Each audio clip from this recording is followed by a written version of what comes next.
Welcome to Stays Crunchy and Milk. If you have questions or comments, we have multiple ways we can be reached. Twitter is, of course, the best way for those who need instant gratification, and the show's Twitter feed is at SkimPod, SKIMPOD. Stays Crunchy. For the more patient amongst you, the email address for the show is podcast@stayscrunchyandmilk.com. Crunchy again being spelled with a K. Crunchy. Hey, feel free to give us a call at 216-264-6311. That's 216-264-6311. Stays Crunchy and Milk. We're available by Apple Podcasts, Google Podcasts, Spotify, Stitcher Radio, anywhere fine podcasts are available. And of course, at the website, stayscrunchyandmilk.com. Please rate, review, subscribe, and share wherever possible, including on YouTube, where we can now be found at Stays Crunchy. And over on Twitch, where we're still Stays Crunchy and Milk. Our personal Twitters are Tatum 216, Lunchbox 2099, The Real ODP. And I'm your host, the Internet's Tayrell 713. Stays Crunchy. Stays Crunchy. Stays Crunchy. Stays Crunchy. Stays Crunchy. Ocean Prime. With the Caesar salad, but the dress in Italian. Had to break out the wheel scales, took a day to count it. Plug out in St. Thomas.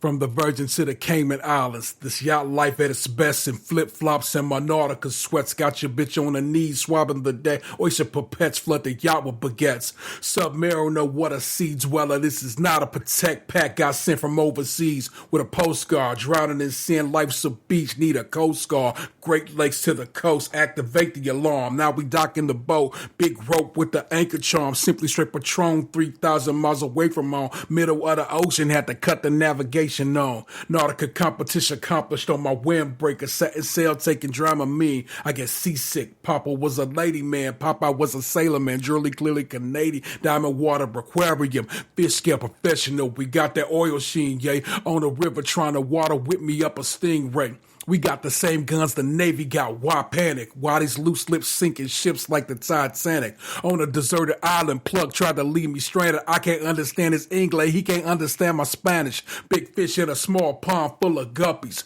Like the Bermuda Triangle, I can make you vanish. Burning exotic coral reapers with my blooders. The chain of treasure chest, but my piece hit like watercolors. Hello and welcome to it. It's Stays Crunchy Milk. It's episode 437, and no, we don't sell high-end bathing suits. I'm here with my best friend, Tatum 216. And that is... Good evening. Happy St. Patrick's Day. Dan is at a film that he had little to no desire to see, but I hope he's having a great time. Truly I do, because I think sometimes he lets himself get down when he should be like, nah, man, this could be great. It could be a great experience. It could also be awful. I kind of feel like all of us are introverted extroverts. Or is it the other way? Is it extroverted introverts? Probably extroverted introverts. We can get out there when we got to, but we don't want to. But we don't want to, yeah. I learned quite a few years ago, is like, I can talk, and I do enjoy to talk, but I feel self-conscious while talking. Yeah. So I just feel like working in in an office environment, I learned a long time ago that like being quiet scares people. And you usually talk to make other people feel comfortable. I mean, especially being a black man, it's kind of like not necessarily putting on a show, but showing that you're friendly without it's just was part of my life for so long. And man, I don't know how I would be working in an environment after what we've been going through pretty much the last 2.5 years. Yeah. Oof. Oh my goodness. It is today is official 2 years at home. And oh yeah. March 15th. Yeah, it's like bruh. Yeah, because I stayed a couple extra days to help the stragglers figure out how to just get the app on their phone to be able to sign into their shit. And I never forget, like, we tried to help one dude, and his phone was so old that he was just like, nah, man, it ain't going to happen. There ended up being two people who had to get new phones just to use the app that we used to log in. Yeah. A wild time. So it's funny. We just talked about work from home last week, so it kind of worked out because the episode that went up today went up basically on the 2-year anniversary of everybody, of work from home for at least us. So Yeah. that is that we oftentimes know what we're doing without knowing we know what we're doing. But Yeah. this should be a relatively tight show. My son and I recorded a little something while we were out of town last week. And so that you'll get that as a part of the show. Patrons, you will get a video version of that. It should be nicely hacked together here. Hopefully in time for this show to go up. And so if you want to see a video version of me and my son on mic, we shot it on his phone and recorded it on my phone. So that's kind of fun from the Airbnb we was at, and it's nice, good time. Toronto still remains one of my favorite places to visit on this planet.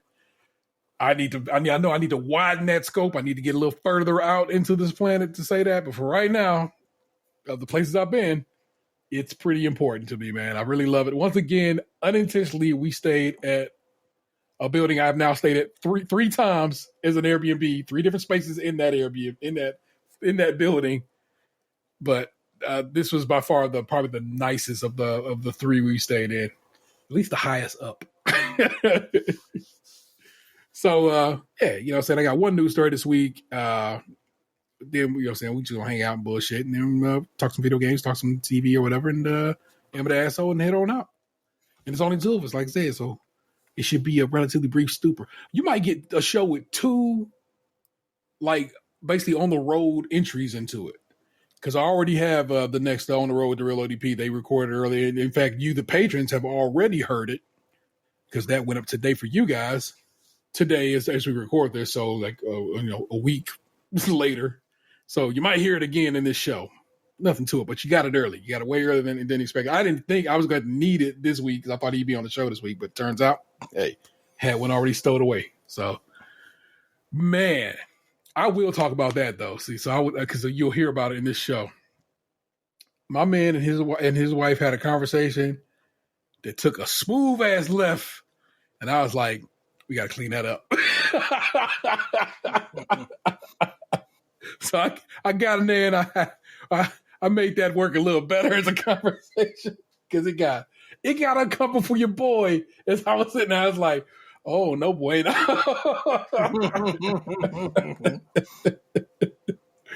When you listen to it, you'll be like, oh yeah, that was something. No, you know what? That's the one that's in the show this week. The one you'll get this week is just fine. It's just ducky. But the one that's in the show that went up this week, man, listen. Gabe was trying to fuck up the bands.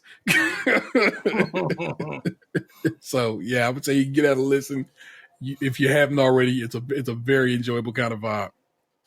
As for the news, I pulled this from the good people had seen. This is from Susan Tebben. The Ohio Capitol Journal is who gets the byline. A bipartisan majority on the Ohio Supreme Court has, for a third time, rejected State House district maps passed along partisan lines by Republicans on the Ohio Redistricting Commission. The most recent version of the legislative maps that had been approved by the ORC were struck down in a 4-3 decision Wednesday night by the state's highest court. A majority of the court's justices said the map challengers had shown beyond a reasonable doubt that the most recent maps violated the Constitution, particularly the provision prohibiting partisan favoritism. Substantial and compelling evidence shows beyond a reasonable doubt that the main goal of the individuals who drafted the second revised plan was to favor the Republican Party and disfavor the Democratic Party. The majority wrote in the Wednesday opinion. The court sent the job back to the commission in a March 28th deadline to file an entirely new district plan for the General Assembly with the Ohio Secretary of State's office. A copy of the plan should then be sent to the court the next day. Breakdown of votes matched previous votes by the court striking down maps with Chief Justice Maureen O'Connor, Justice Michael Donnelly, Justice Melody Stewart, and Justice Jennifer Brunner forming the majority opinion. Justice Sharon Kennedy, Patrick Fisher dissented, and dissenting was Justice Patrick DeWine, son of the governor, and commissioner member Mike DeWine. Guess who shouldn't be voting on this at all, let alone dissenting? Justice DeWine recused himself from an issue in the case in which the commission members would be held in contempt of court for not filing new maps within the last deadline, but did not recuse himself from the entire case. it's a lot going on there, a whole lot more. But basically, it's like this: the great state of Ohio, the people of the great state of Ohio passed a constitutional amendment saying no more fucking gerrymandering these fucking congressional maps in the great state of Ohio. It's part of our state constitution, so it's not an easily wiggle out of situation. But these motherfuckers is like, fuck it, I'm gonna draw that bitch how I want to draw it. And you should, if y'all have seen, if you take a look at these maps, it is. I've seen some bad maps in my day, but these motherfuckers have really just taken the cake this year, this go around. I'm just like, y'all really just out here wild. And yeah, I've seen like they've been talking about this a lot on NPR, and it just seems like they're just really trying to push their will to get what they want. With this. If you look back many a year at this point, the Ohio Supreme Court said the way we fund schools in the state of Ohio is unconstitutional, but they ain't did a goddamn thing about it because in the end they don't have to. Yeah. They'll if they have to, they'll just rewrite laws and be like, we don't got to listen to the Ohio Supreme Court because they're on some bullshit. They will. They'll just write around this, and they'll still end up with this. We'll end up with super gerrymandered maps that basically makes 2 blue spots in the entire state of Ohio. And I'm like, bro, if you can't win just by winning, stop. But why would you do that? It's terrible, just terrible. So. Yeah, if it's going down in my state, it's probably going down in your state because I know what the right now democracy in general and this whole on the whole planet is that's some stuff people don't want to talk about. It has been under attack. People want to just run shit all over this damn globe, and it's how we end up with Russia invading Ukraine and China constantly with the specter of invading Taiwan and so forth and so on. It's whack shit. But again, I don't really want to talk a bunch of news. So I'm not going to. So, man, what's up with you, Graham? How goes it? What's going on with you? What do you got for the show this week? I Will guess it work for just the two of us? Yes, it will. Do you ever hear where people say, "Would you take $1 million or one dinner with Jay-Z?" I have. I thought it was $500,000, but whatever. Yeah, $500,000 or dinner with Jay-Z. And I was just thinking, like, who is the one person that I think I could have dinner with, and it will be equivalent to that million to $500,000? Do you have any suggestions who that could be? No, because the options we have are usually super evil billionaires. You know, your Elons and so forth. These people who are just like terrible people. You kind of got Bill Gates, but Bill Gates seemed to be kind of shady in his own right. Warren Buffett seems to be an okay guy, but still, I don't think you would move the needle like that. Yeah. Like I said, if you it just comes down to it, you also are a billionaire, which means you're just basically a dragon keeping all your damn gold. You know what I'm saying? I find Jay-Z.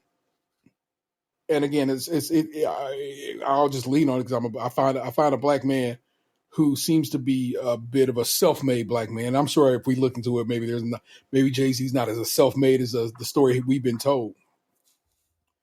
But it would seem like he literally started from the bottom and worked his way up. You know what I'm saying? So it feel like he earned his billions as opposed to having been given generational wealth and so forth, and basically having been set off on the path.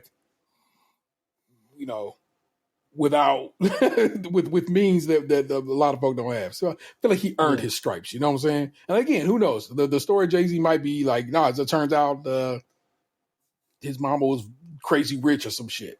But I doubt she's crazy rich living in Marcy Projects. No, she wasn't crazy rich. Yeah. But I feel like the one group of people that if I took the money or if I had dinner with them, would give me the equal amount of something would be the Kardashians. Now, if you were to become the person who kicking it with the Kardashians, we'll call it. I mean, I'm saying just one dinner. If I go have a dinner with Jay-Z, I'm just probably just another black dude having dinner with Jay-Z. Yeah. But if you have dinner with the Kardashians, any of them, or Jenner, paparazzi are going to want to know who you are Yeah. to be having dinner with them.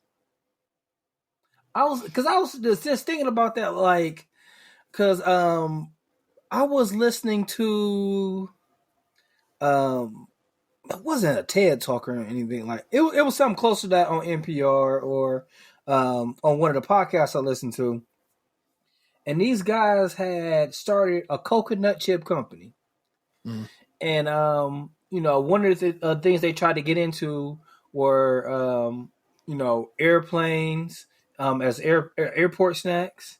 Yeah. And they said that Kourtney Kardashian tweeted or that she was eating them on the airplane. Yeah. Like it was one of their biggest breaks. Like one Instagram shot that they didn't pay for Yeah. was their biggest break. And she's not even the most popular one. She's my favorite. If you ever wondered. I thought Chloe's my favorite. I'm sorry. yeah, Chloe's your favorite. You saying Courtney talked about these chippers. Yeah, I would definitely say Courtney is like if we were doing it right, you know what I'm saying, if you had to put them in order, right? She's either in like she's fighting for the last spot. You think all the way down there? I think Kim is probably everybody's favorite for the most part. I'm just okay, except for you. But for the most part, Kim is the go-to Kardashian. She's the one that put on, other than Robert. Robert, yeah. You know what? She's not last. Little Rob is last. Yeah. So it would be Kim, Chloe. Yeah. See, I don't think it's Chloe. I think it's Kylie, the one who had the baby. Okay. I feel like she's I feel like she's like the young person's Kardashian that they fuck with. You know what I'm saying? So you know what? I do feel like all of them got their different niche. Lane. Yeah, for sure. Yeah, like so, but yeah, except Rob. Rob don't got no lane no more. He just stayed the fuck out the way for the last few years. Smart move when you think about it. Just be quiet and spend your dough. I will never knock the hustle. Just doing what you got to do to raise his kid and just being quiet and not getting caught out there on no bullshit. Yeah. You done heard one story about Rob Kardashian getting cheated on, and that was the last story you heard about that shit. That was the last story you heard about him, period. Because that's it. You know what I'm saying? Like, I had that shit happen. That was enough. Yeah. But other than hanging out with Rob, which I wouldn't want to hang out with Rob, I just kind of feel like they would be the people I'm like, hey, you either we give you $500 or you get to hang out with us for a night. I think, and we definitely get some paparazzi exposure with it. Yes. Yeah. Fuck yeah. You're right. Because that's worth that's a $500,000 worth of value right there. Yeah. See, when people present it, they present it as if Jay-Z is gonna give you $500,000 worth of game, which is just not true. I think Jay-Z will probably give you like $25,000 worth of fun. Like he's not the rapper I think I would want to hang out with. It's funny. I don't think he's a good person or even a good rapper, but I kind of feel like I'll hang out with Lil Boosie before I hang out with Jay-Z, and I don't even know, like, really, none of Lil Boosie. Okay, I do know Wipe Me Down. Wipe Me Down. We all know Wipe Me Down. This dude was in Cleveland, like hanging out on St. Clair. Yeah, that's my house. Yeah, like, that's house. Yeah, I don't think Jay-Z would ever do that. Correct. And then, it was kind of messed up. He they won't give him money out at one of our banks. But hey, that's a whole nother story. But see, I also feel like Jay is one of them is like probably similar to us. You know what I'm saying? One of them extroverted introverts. He got to be out there, but when he don't got to be out there, he simply will not be out there. Yeah. So. Yeah, you know what? I think Lil Boosie probably want to eat somewhere I wouldn't want to eat at too. So probably, I don't know how go out to dinner with somebody that just want to go to Hot Sauce Williams. Nah, I'm okay. Like, sir, find me a Michelin star spot or its closest equivalent locally that I'm unaware of, that I don't know about. You know what I'm saying? So you're right. Like you said, it's interesting. You are. I mean, I realize that doesn't really lead to a bunch of conversation, but the reality of it is you hit it out the park. Oh, Kardashians, kicking it with the Kardashians, you know what I'm saying, would be the smart play for whatever. You know what I'm saying? Because the Khloe Kardashian kicking it with local podcaster. The motherfuckers will probably just listen to that. yeah, Listen to the podcast. Show. Yeah, you know what I'm saying? Khloe Kardashian kicking it with local chip magnate. Khloe fucking these chips. You know what I'm saying? It goes down like that. So I have noticed, in this group I'm in with my man Chalfie, that it appears that the Kardashians are now headed toward tattooed white men as their standard. Tattooed white man, the new black man. Yeah, it's first with Travis Barker and now with Pete Davidson. I'm like, is that about to be the standard we're gonna go with now? You know what I'm saying, what will Khloe end up? What will Khloe choose amongst these motherfuckers? I don't know who, because the Manning brothers are already taken. She can't get a Benji Manning or a what other, like Tommy Lee is too old. Yeah, who knows what it will be? But I'm saying if it's a tattooed up one, you know what I'm saying, Post Malone or some shit, you know what I'm saying? Post Malone wouldn't be a bad look for her. Yeah. Because Post Malone, even though he seems to be smelly, does seem to be a very nice guy. He seems like, for seeing him on Good Mythical Morning and stuff like that, seems to be like a pretty down to earth guy. Fuck with it. But like I do feel like I mean, and he might honestly like her. They might have a good relationship. But Pete Davis just seems so much like a clout chaser to me. He seemed like he don't seem like a good person. It's weird to me when people, and maybe I'm fucked up, and quite possibly I can be fucked up. It's weird to me when people run that fucking hard to be in love with somebody. Feel me? Yeah, and he seems to be like, at the max they've been together how long? Probably 3 months, 3-4 months, right? And they talk that, and the talk of the town that I saw today was that he got her name branded on him. But he do that for everybody. How's that special now? Well, yeah, that makes it. I didn't know that, so that makes it considerably less special. But also, no. But again, you saying he ain't been. I mean, he lost his daddy in 9/11. My man ain't right. That's true. And it's funny. Like think of like how much bullshit him and Kanye do have in common as far as like loss and mental. Like Kim need to. Man, you need to go find a regular dude. Maybe be single. Be by yourself for a little bit. It's not so much that it's weird, but it's like she one of them people who seems to be addicted to the ideal of love. Just love being in love. And actually they all seem to kind of have that vibe. But like I said, another group of people that lost their father. Everybody got daddy issues. Yeah, is what it come down to, man. And then, like, everybody loved us and Kim until last week when she would say, nobody want to work.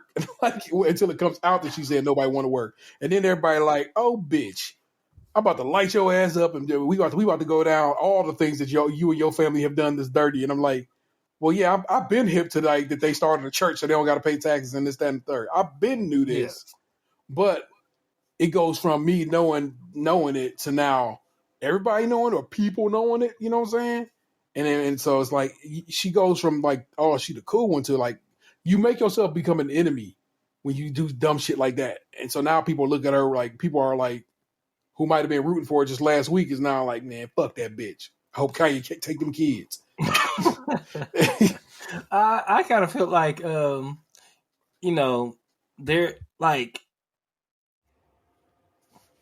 to quote Jay-Z, nobody wins when the family feuds. Like it's not gonna be any winners for that to begin with. So I kind of feel like at the end of the day, I don't care that much. I I feel like you know, it is like sort of fun to talk about that stuff, but these people they have a real life. Like this shit is Yeah, really going on. Like yeah, I don't wish anybody harm. Like you know, and we'll probably talk about this more when we actually get some things in a row. But man, Kanye been through enough. yeah. You know, uh, he's not right, and I mean, I just hope the best for everybody. And the best isn't it doesn't seem to be happening right now. So It does not. It's like I don't know. I'm hopeful that he gets where he needs to be at. I truly wish he wasn't surrounded by people who I know are just like, yeah, you should be doing that. Also, it's like you combine that with people who are like, trying to use his faith as a cudgel, I guess, you know what I'm saying, to be like, you got to fight that bullshit. You know what I'm saying? It's like, bruh, it's like you're surrounded by people who seem to not be out looking out for your best interests. And yeah, that is a problem because if yeah, they gassing you up and have you think that they're acting a fool, threatening Pete, threatening anybody in general, but Pete in particular. Also, like I said, like you said, you're not interested in this, but we are fully aware of it, yeah, probably from top to bottom, and can answer just about any question on it. You know what I'm saying? Because it's just it's so present in everything. like guys, yeah. Yeah. Like you can't help but hear or read about it. But like I just kind of felt like um me personally, I've always kind of felt like Kim wasn't a good fit for him because I don't feel like she tells him no. Yeah. I think They were too they seemed to be two yeah, very yes oriented people. yes. They would just blow each other fucking spot up to like, yeah, hell yeah, this, that, third. Would always, and it's like that's wonderful in one sense. It's like because he needed that. You know what Yeah. I'm saying? Just by his history, he needs a woman who would support him. But he also needed a woman who can say, nah, bro. You know what I'm saying? Okay. So as a guy who you haven't watched the documentary yet, right? Not at all. Not even at all. But I'm like I said, I'm hip to some parts of it because again, it is in the zeitgeist. So I don't feel like okay, so I do feel like she was supportive, but man, we've been doing this podcast for 8 years. I don't know nobody who can be like, man, probably like, no, I don't know anybody in my life. My mother like said something about our podcast like one time, but I don't know nobody in my life to be like, man, that was funny as hell what y'all did last week that I know personally. Yeah. Kanye mother knew his rhymes by heart, all of them, like all his music, and can name like she'll be like Kanye, it can name any song he did. I doubt that Kim listened to his music that much. Not For to sure. saying that she had to, but I'm saying like I don't think he had that level of support. Yeah. Yeah. And not saying that that's what everybody needs or has to have, but it would be nice to know that that you have that one person in your life, and he did, and now he doesn't. Yeah. And as basically an only child, because I believe he's his mother's only child. Not his, I'm not if I recall correctly, he's not his father's only child, but he was his mother's only child. I think with his father, he only had like stepbrothers. Okay. So it's like there's a lot of going on there. You know what I'm saying? I'm sure I'm going when I watch this documentary, I'm going to find out just that much more. So heads up, Anthony and I are trying to get that laser in. We're gonna do a little mini series discussing that. So you know what it is. Patrons, y'all get it first, and so forth and so on. Blah blah blah. But yeah, man, it's I don't know. I don't know if that answered the very question you presented to me. So Talked it out. I'm fine. fair with enough. Fair enough. And then right here, all of a sudden you're gonna hear my son Xander and I talking about what went down in Toronto and what was dope about it. But I will say before that But just going up to Toronto this time and getting across the border was way, way, way easier. They have even further kind of relaxed your border crossing situation, but a good chunk of what you'd have to do at the border is already done in what's called the Arrive Can app. Basically, all your information is already in that app, and they basically like once you pull up to the border, they got you. They can basically be like, "Oh yeah, I got all your information already. Where's your COVID test?" And they was like, "Who had COVID?" I did. I had it back in December. I don't need your test. I just need his test. So they just needed Xander's proof of a negative COVID test, which he had. And welcome to Canada. It was the easiest I've been to Canada since I've gotten to Canada with a nice person once before this. Okay, twice. One super nice lady who we discussed shreddies. One woman that was so insanely beautiful, it was a very uncomfortable situation for me. It was like, how are you this attractive and why are you at a border crossing? I mean, thick ass French accent. You gotta throw your best at the border. Like this, Jesus Christ. If you think she fine, wait till you get in here. and of course, this guy was not. Every other time I get to the Canadian border, motherfuckers be assholes. And I get it. It's their gig. Who knows how long? Who knows? They might just be hungry or bored or tired or whatever. But most of the time, they is not the traditional Canadian nice you think you're gonna get. But this guy was super nice and super breezy. And like I said, I just literally slid across the border. It was so easy. I let Xander drive most of the way. I did. So this go around. I still have some shredders from the last time we were in there for my birthday. So this time around, I got 2 boxes of shreddies. It's a big old 2-pack. A big old box that has 2 boxes of shreddies in it. What I came home with a lot of was 5 Alive. We used to have 5 Alive in America, but it went away probably if I remember I'm reading up on it, probably the early 90s. Still a Coca-Cola product. Coca-Cola Canada is still who makes it. But 5 Alive, if y'all don't know, is a citrus drink juice with all the citrus juices in it. It's got some orange juice, some tangerine juice, some lemon juice, some lime juice, some grapefruit juice, all mixed into a delicious beverage. And I came home with 4 of them hoes. Having already drank one that I bought in Canada like the first night we got there. You downed it or you savored it? No, I drank it over the couple of days we were there. We were in Canada for 3 days. So I drank it over the 3 days. Like I finished it the last morning we were there. So it's my shit. And I love it. And again, they sell that in Canada. And I tried to look it up. I was like, let me double check, Xander. Maybe they don't make it out in America. So I looked it up and no, they still don't make that shit in America. It's been gone since the 90s. And the only way you get it is importing it or going your ass across the border and copping it. So 5 Alive is that shit. Used to be delicious. We used to have it in America. We don't no more. But it lives on in Canada, and it's scrumptious and well worth it. I of course got a ton of Kit Kat like I always do. In fact, I dropped them off to him today. You got a birthday present, but it's your birthday present, so you won't see it for a while from Canada. Sorry. Okay. Doing is right around the corner. Yeah. So you don't think you were not thought of as well, sir, because that is the case. And always come back. In the words of Travis Bickle from Taxi Driver, it's okay not to have any morbid self-attention. I'm fine with it. I always leave Canada with just an ass load of stuff.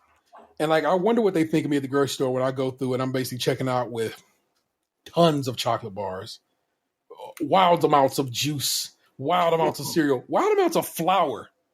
Oh yeah. Every time I'm up there, I get the flour that Vanessa's grandma and her sister like that they don't sell in America anymore. And so I cop, they don't have 10 kilo sacks no more. They done cut them down to 7.5 kilo sacks. Kind of some bullshit. So, but also it might have just been the particular superstar I was at. Might just have had them hoes in stock. And, but I'm trying to think of things that happened that did not make the record with me and Xander. Like I said, we shopped after the fact. We actually did the grocery shopping after we recorded because, like I said, we went around Canada knocking out some stuff. I had to go grab some Uncle Tetsu's for Vanessa. Uncle Tetsu's is a Japanese cheesecake spot they got there. Oh, they have 2 there. It's one is Pablo, and we've been to Pablo a couple of times, but it's like she really loves Uncle Tetsu's. So I went and slid over to Uncle Tetsu's. As what seems to always happen, I get Uncle Tetsu's, cop my cheesecake, leave out, and there's a line out the door behind me. Just the line pops up. I was like, that shit happens to me more often in life than you know. Like I said, I show up at a place just in the nick of time to not have to stand in line for some shit. So that was dope. So I got Vanessa her uncle tattoos. What And then I just flavor put does in, she like? I get her the standard, which is what they make, and they make it's probably like 7 inches across, probably yay big. And then I got her the individual. They make some individual tarts, and we make a chocolate, a matcha, and a regular tart. So I got her some of those. And then I punched in a superstore that was in Mississauga, which is a suburb. To say it's a suburb of Toronto, I feel like it does it a disservice. Mississauga is a giant city of its own. It's got like 500,000 people live there, and it's got its own big old downtown and tall buildings and shit. You know what I'm saying? So it's like, to say it once upon a time maybe was a suburb of Toronto, it is its own goddamn thing at this point. So but I threw that into, like I said, into the we slid over to Superstore over there, and that's what means there did just bullshit and got us some no name ketchup chips. He really enjoys Canadian ketchup chips. He says they never make them right in America. American ketchup chips never taste right because they make it more for our palate and not the Canadian palate. And the Canadian palate for ketchup chip is more precise, and my son loves them. So would you say it's more vinegary than sweet? Good question. I don't know because I don't like them hoes. But that's his jam. I don't dig ketchup too much at all. Yeah, I'm fine with ketchup. I'm not a fan of ketchup chips, but the boy loves them, and I'm glad. He, like I said, we got a bag the first night that he munched on throughout his time there, and he said they too crunchy. He got the Ruffles ketchup chips, so he just got him a bag of No Name, which is just standard potato chips but flavored with ketchup, which is on the counter over here right now. I don't know if he's cracked into them yet, but they are there. And like I said, tons of chocolate bars. So I give Vanessa loves Coffee Crisp, which is a Canadian candy bar. They sell Tim Tams there at a price that is very reasonable, so I cop some Tim Tams for myself. I got box and stuff. I always get some Kinder Eggs because we don't have them down here.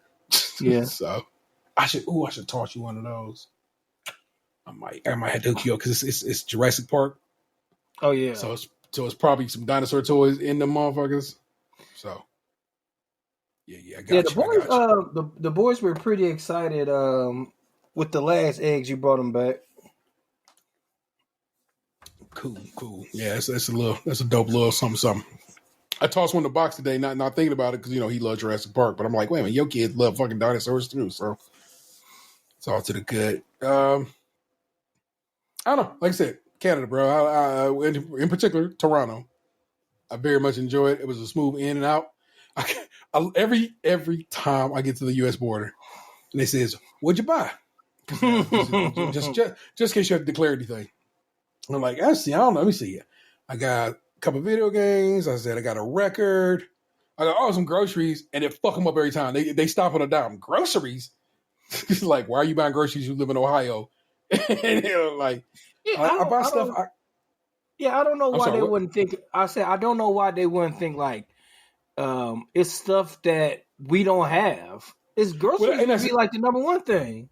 That's exactly what I say. What it is to them, it's probably like they're in their mind they're thinking. And then she goes, "Oh, ketchup chips." I go, "Yeah, we got some of those." But I go, "Also get my favorite cereal. They only sell up here." Blah blah blah. And they're always like, "All right, well, welcome back to America." I'm like, "Thanks, bruh," or "Madam," is in this case. So, but every time I say groceries, you can the proverbial record scratches, and they be like groceries. I'm like, yeah.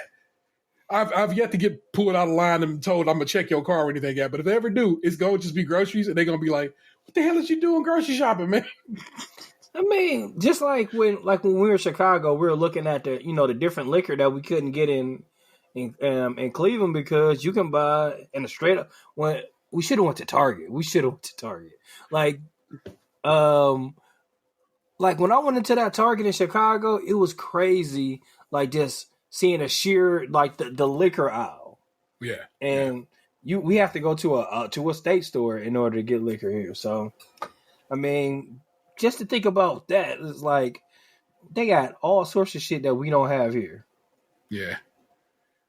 Canada, you have to go to a separate beer store, a separate wine store, a separate liquor store. It's just what it is there. So like, and or the duty free. You stop at the duty free on your way across the border, and you'll be all right. Yeah, what's crazy, like when I think when we were in Columbus, like Walmart didn't even have beer. Like, so Columbus is even different. Like Yeah. when we were in Columbus, like I tried to get like a bottle of wine or something like that. It's like, no, we don't have that here. Like, what the fuck? Where am I supposed to go? Oh man. Yeah, this state is built so weirdly, so interestingly. Oh, you know what? Speaking of which, I'm going out of town tomorrow. I'm going up to my birthplace, Grand Rapids, Michigan. Going to see Fortune Feimster with tickets I bought 2 years ago before the pandemic. Finally, I've never traded them in. I've not sold them or whatever, or got my money back. Got a refund. We are going to go see Fortune Feimster. That's Vanessa's favorite comedian in the town I was born in. I want to probably Saturday on my way back. I'm going to stop in Battle Creek and visit the National Cemetery there. Visit my father's grave, which I've not done, and I just want to make sure I do that at least once. Pay my respects, and then start come on home and kick it. You know what I'm saying? Had the rest of the weekend, but so I'm not staying in Michigan as long as I stayed in Canada, but it's Michigan. I was just there in August, so I guess I was just in Detroit. I mean, I was just in Toronto in September, so I can't call it. But I'm going to the whole other side of the mitten. Yeah, I enjoy like I mean we got to do a couple vacations together last year, but I enjoyed our time in Detroit. I really did, and I didn't mind it at all. It was a good mission. You know what I'm saying? It was right before Gabe was about to pack up and leave and stuff, so it's good to have him with us and so forth. So that was pretty tight, and yeah, we did what we do. You know what I'm saying? We had a good time. Yeah, I'm looking forward to May. We'll have to work out the details of us going to Boston. Yeah. But now it's not going to be won't be super hot, won't be super cold. That'll probably be pretty good. For sure. And Box was considering joining us on that one, but he want to drive, of course. You know what I'm saying? And I'm like, I mean, it's dope because we can't just, you know what I'm saying? I do enjoy road trips. Yeah. I don't fucking know. Whatever. I got that day off, and is that show on Friday, or is that show on? I don't remember. It's May 7th, right? Yeah, I'm about to bring up which is that a Saturday? I feel like that might be a Saturday. If it's a Saturday, I'm pretty sure I took the 6th off. Yeah, it is a Saturday. So it's like we can have all day Friday just to drive. Oh shit! And Mother's Day is that Sunday. Is it? Yep. Why is Mother's Day so fucking early this year? I don't know. Yeah. Well then, anyway, I can't call it. But whatever. Yeah, I'm hype off that, and even more hype once they announced Gaberson Tart are the guests for the Boston shows. So I'm like, fuck yeah, man, that's the homie. I messaged Carl today, and he said, "Oh, good. He in case some shit goes sideways, I got y'all to crowd for my backup." I'm like, "Got you, man." I told him I got a lot of people in Boston, so don't worry. I got a whole Rainbow Coalition. We can hold this shit down. So. Yeah, that's pretty dope. I sent them a message too. We talked about going to Bodega. I was like, man, I got to go to Bodega while I'm there to look at some shoes. Is there a shoe bodega there? I don't know about. Yeah, it's a store called Bodega, and it looked like as I heard it, I've never been there before, but it looks like a bodega, and then you go in, it's a shoe store. Oh, nice. Yeah, I want to take you to Southside Diner. That's my shit. I go every time I'm there. It's nice, a little small ass diner. Eat good, decent food, decent prices, man. I just fuck with it. So that's why I got it. But it's in the general Chinatown area, kind of like it's basically where Chinatown ends, and like the general. We gotta go to that Korean chicken place that Pete took you to. Banchan? This is Banchan. That was his Banchan? Yeah, it was only there for the longest time before we got it here. Oh shit! Well, I don't have to go there. Oddly enough, Peter probably could probably put you on the game of some shit that you can't eat. It's a bunch. I got a ton of places I go to when I'm in Boston. Newberry Comics. It's a little like spot where I first had Krabby's at, which is down an alley and up some stairs, but it's a pretty fly spot. Me and Vanessa found. The park where Vanessa feeds the squirrels at is this massive, beautiful park, and there's oftentimes this ice cream cookie truck that's there, and they sell the monster cookies and shit. But he also got a Batman cookie that he was like, "Yo, that's a secret menu thing. If you know about that, I know you know about my truck situation." I'm like, thanks, man. They even put me on the game. And who knows what the pandemic has done to these places? I hadn't been to Boston now since the last time I saw the Doughboys, which was September of 2019. So that is what's up with that. No, because I saw them in 2020. Yeah, because we saw them in 2020 before the pandemic. Since the last time I saw the Doughboys in Boston. How about that? What was that like in It was January. It was January 2020. Yeah, it was right ahead of the pandemic. So, yeah, man. All right, I think you're pretty much caught up in my life. And again, I'm going to insert I think it's like 31 minutes. So you're going to get a good chunk of me and my son sitting and chopping it up.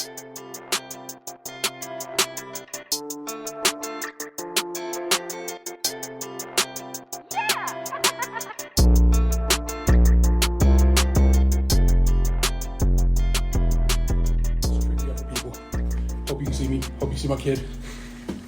Stay strong to your milk. What are we going to call this? I don't know. Just Toronto Adventures, I guess. I don't know. In the Tower of Doom. A little bit of We Tried tossed in here because I got a couple of things I want to try. We are in the city of Toronto, Canada. Toronto, Ontario, Canada. We came up here to see Tyler, the Creator's Call Me If You Get Lost tour. That show was Friday night. It's Sunday as we record this. But one, I hadn't recorded an episode with my kid since talking to a fifth grader. So he's about to graduate high school. So we've moved a lot as time has gone on. And so I was like, let me chop it up with my man and do a little episode with him, a little record. And so I thought I would. And so here we are to do that. That's Xander. I'm Tayrell 713. You know the deal. You know the drill. And we out here. So I guess I got to interview a little bit. But you can also ask me questions. No worries. First of all, you drove almost all the way here.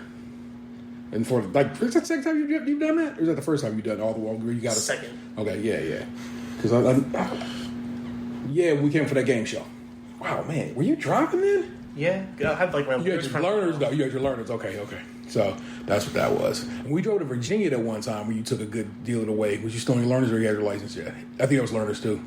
And that was on the way back more so than the way there. Yeah. So my kid's a good driver. Like a really good driver. Also, he's educated. He's a trained driver. He had to take driving school, and saying he's good at what he fucking does.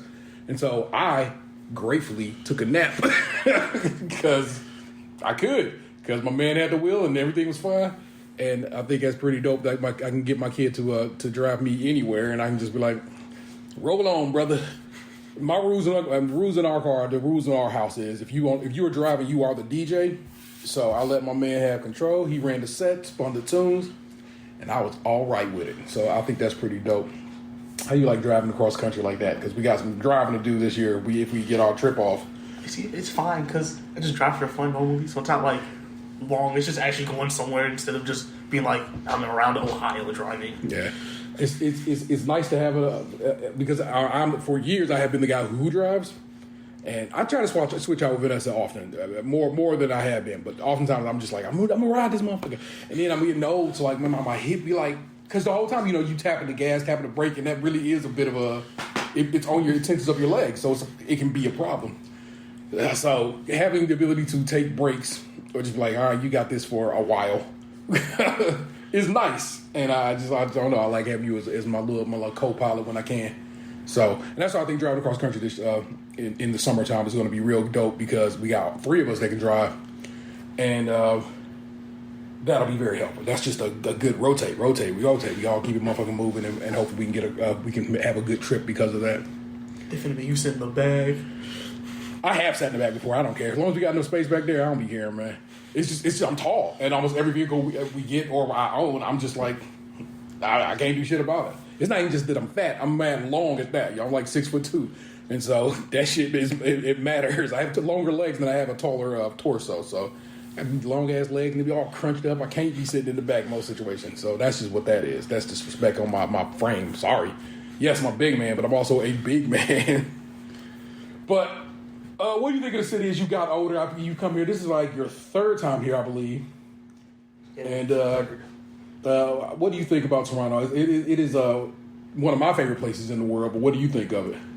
It's large. They be driving wild. It's terrible. But it's such a cool place. Yeah. It's just so much just city. That PlayStation 2 building really has taken my head, bro. Like, it looks so much like a PlayStation 2 Slim that I'm like, I should get a good picture of that and just like do it. Silver Slim. Yeah, do a compare and contrast. Whenever we are in Toronto, almost 3 times now, we have stayed in the facility known as 15 Ice Boat Terrace. That's where we are right now. I can tell you where I'm at because I ain't gonna be there when I leave. Because it'd be mad Airbnbs up in this bitch. And it's not like I intend to stay at 15 Ice Boat Terrace at multiple times, but I have. And every time it's been very nice. I've had very clean space. They've been very, very chill. If you have to deal with the desk, and I hadn't really had to deal with the desk downstairs, they've been all right. Everybody just kind of wink, nudge it because you're not really supposed to be Airbnb up in this bitch, but everybody seemed to be like, fuck it, it's cool. So it's the third time that I have stayed at Ice Boat Terrace. His third time, and every time you've been in this structure, right? Yeah. So I've actually stayed a couple of times here. We stayed when Vanessa and I were here for my birthday. We stayed like just on the other side of town. It's wild, and it was nice because I hadn't been over there before. And then like I don't know if it's in the shop, but like right there is the Rogers Center where the Blue Jays play.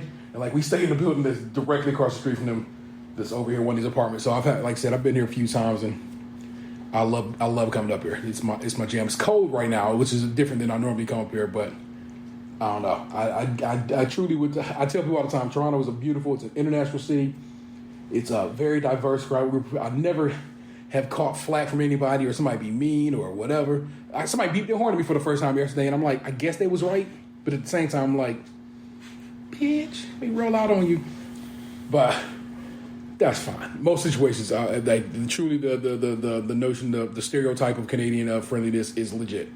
The guy we who's hosting us, because that's how the terminology Airbnb uses, was super nice. Drove up to bring us the keys and stuff. Was like, hey, I realized I hadn't had a chance to get dish soap or paper towels. I went and got you some right quick. Just hands them over to us along with the keys, and just fantastic dude, man. I would definitely host or be hosted by him again in the future, because he was a nice guy and it's a nice space. But again, I'm supposed to be I'm telling you stories, but I'm supposed to be really chopping it up with my kid, man. Main reason we came up here, Tyler the Creator. Call me if you get lost. Tell me of your concert going experience. It was probably the coolest thing. My man on the boat, just wilding. It's like cheese danishes being thrown. Towels and the like. It's just like, it was really astounding. And I've been to a few shows in my day. And before it was, I would say, the best show I'd seen. It was in that same space. Scotiabank Arena was Childish Gambino's. Childish Gambino at the House of Blues in Cleveland was my top of the line best show I'd ever seen in my life. House of Blues is a smaller venue, and we was, like, say I'm old now, so the nigga sit, but we was jumping in that bitch, and like you could feel the whole fucking building just shaking because we was all just so pumped. And saying he was doing. It might have been Bonfire, yeah, because he had fire going in the background, and that building was shaking. And that was so hot. And like I said, but before that, so that's my number 2 spot now, because this Tyler show, bucket. First guy was Tico Touchdown. We didn't really see a lot of his performance, but he seemed like he had a good time. He did seem like he had a good crowd control. Master ceremonies, MCs, that's what we do. Next up was Vince Staples, who is my West Coast favorite dude. And I was so happy to see Vince Staples. And the whole time I'm sitting there like, come on, just do North. Closed it out with North. It was over for your boy. If you saw my Instagram story, you heard me going buck on when North was on. It is my fucking shit. I love that song. And I love, I don't know, I just love seeing Vince in person. I love seeing him in a stadium show. You know what I'm saying? He has risen to that level of artist where it's like motherfuckers got to come to see him. And I fuck with it all the way off. The long way and the short way to cope, my man. And Cali Uchis, Colombian heritage. I don't know if she is from Colombia. I know her people from Colombia. I don't know if she was from Colombia. Beautiful singer. Just not what I was there for. So that's when I sat. Kind of caught my breath back from standing up all event staples and relax. Lovely song. That's that one TikTok song. I didn't know that was her doing it. When I heard it, I was like, that's the TikTok song. Which I'm not going to remember right now because I'm old. But everybody has that song playing. I can't think of the name of the song. Anyway, but then Tyler, go on. Tyler, wild. My man, I felt like he just played with the crowd. Like, he was there to make sure he was having a good time. He was roasting that one dude, but like... In a friendly way, not an angry way, like, not a grumpy way. Yeah, he was big. The way he did made it seem like it was like your friend. He made made it feel like he was like made sure he was having a good time. Yeah. Truly, man. I don't know if you know, but so rappers have always had a title, and that title is MC. And some people spell it out phonetically, EMCEE. I do. Some people just go with MC, the letters M and C, meaning master of ceremonies, or to move the crowd. It has lots of meanings. Hip hop is a big deal. Tyler is the consummate MC because motivated the crowd, moved the crowd, had everybody feeling like they were. It's like you were watching your buddy do well. You know what I'm saying? And I don't know that man from fucking tuna fish sandwich, but he made you feel as if you did, and that is a consummate performer and MC. Comes up in this beautiful fucking Rolls Royce Wraith. Yes. Okay.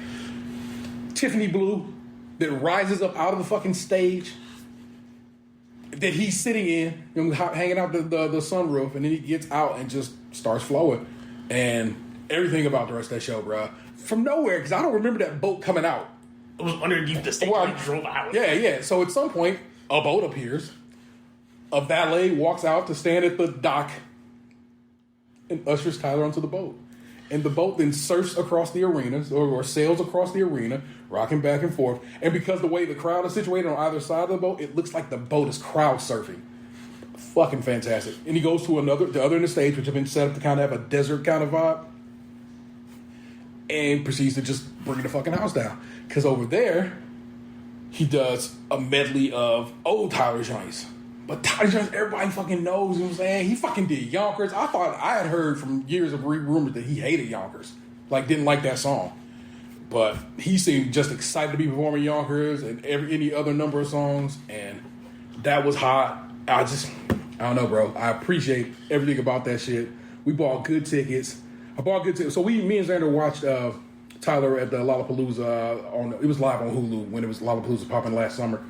And it was a really good performance, like just on a TV level. I was like, wow, that's a really well done performance. So I was like, when they said tickets was coming, I was like, I'm gonna get you tickets to that shit, and I did, and I paid a couple of bucks, but we got VIP seating. And if you saw where we were sitting, you're like, we were 18 rows back from the bottom in the lower bow, so we was not bad at all from where we were sitting at, and because of that, we got to get in through a side entrance.